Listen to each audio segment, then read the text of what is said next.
you have come across? Yeah, absolutely. So in doing the personnel, there's a lot of negatives that come with it. One of the things I'd say is, and the most recent issue that I could tell you is the fact when people call out, if they're calling out sick, if they call out 15 minutes before their shift happens, and you know as a supervisor that if you call out and you're opening that day, well, now the building's not going to get open, it's probably going to be delayed some.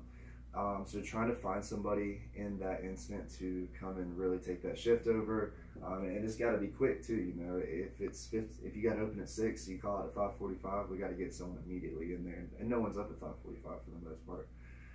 So that's tough to do. Personnel is probably the biggest too, and another thing with hiring personnel is that you're hiring part-timers. And so everybody's got a different schedule where one person can only work Monday and Tuesday, the next person might only be able to work Tuesday and Thursday. And so it's really trying to balance that schedule throughout the week. Another negative in working this job is that a lot of the facilities are old. They used to be other things, whether it's a roller skating rink, past nightclubs, I believe something was. So you have old equipment to function with, and a lot of times that equipment breaks down on you day to day. And you have to figure out how to deal with that, how to cope with it, and then how to move forward with it. Awesome. So what is your favorite part about this job? Oh, my favorite part? That's tough. There's a lot of different things I like to do in this job. I like operating the Zamboni. It's a lot of fun. It's a lot of responsibility to take on. When I got the internship with the Hurricanes, they asked me about that. They said, you know, what went into driving the Zam, and I got to talk about that for 5 to 10 minutes, let them know things that go wrong, how you can fix it. So there's a lot of good job experience that comes with that. Another thing that I love about this job is just having the administrative duties already, being able to be not necessarily in control but in a managerial spot, because I feel like it's really going to excel me in the future. So it's a good opportunity to really build my resume and get going in the future. So what is kind of a brief overview of a normal day for you? Normal day.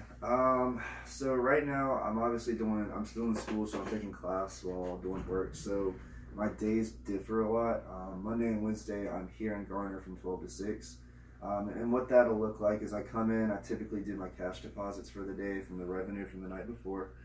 Once I've done that, I kind of do various tasks throughout the day. So on Mondays, I'll have a lot of things to clean up from the weekend, whether it's figuring out scheduling conflicts for the week, trying to think of some other things. It's just a lot of various tasks. Now, Tuesday and Thursday is kind of the same, where I usually work 9 to 5, 9 to 6.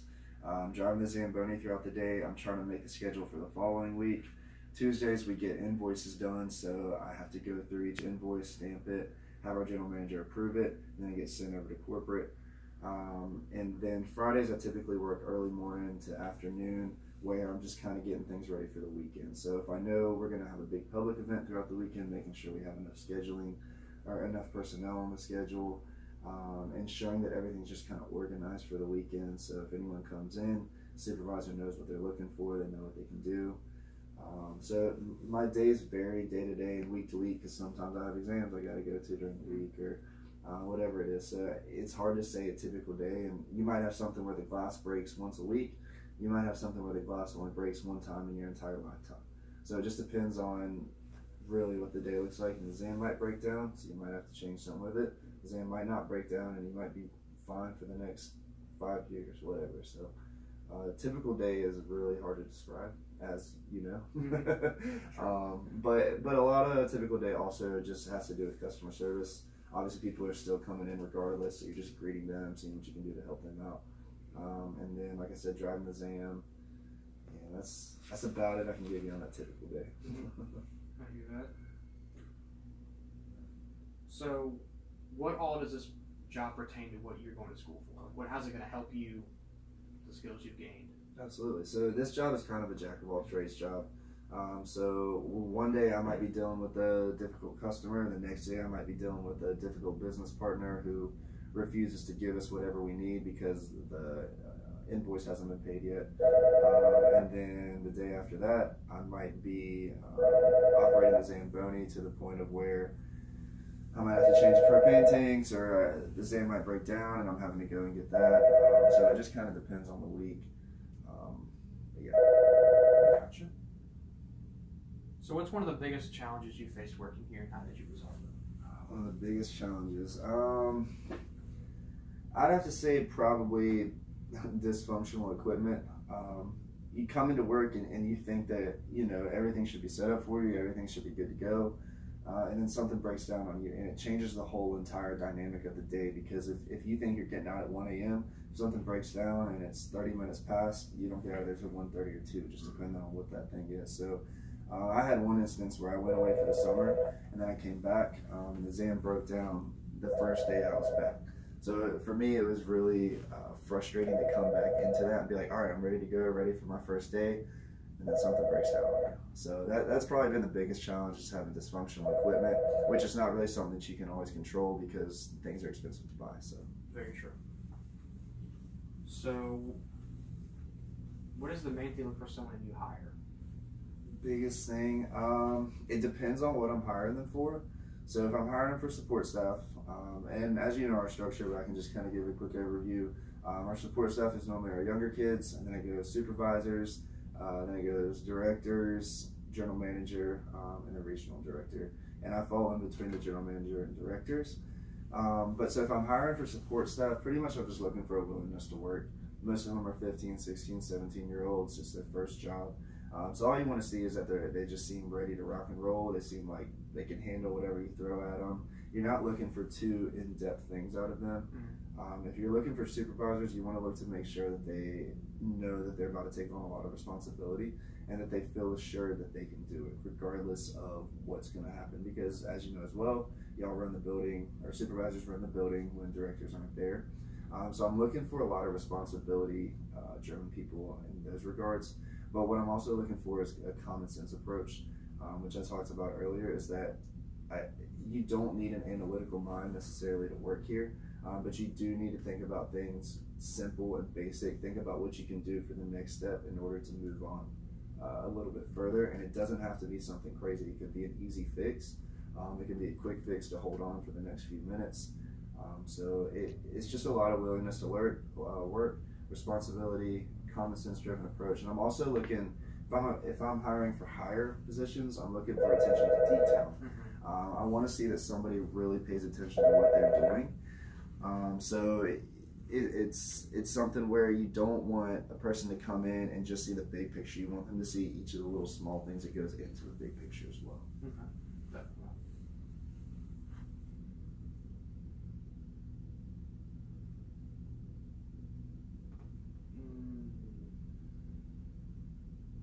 I'm sorry, hold on. Very good.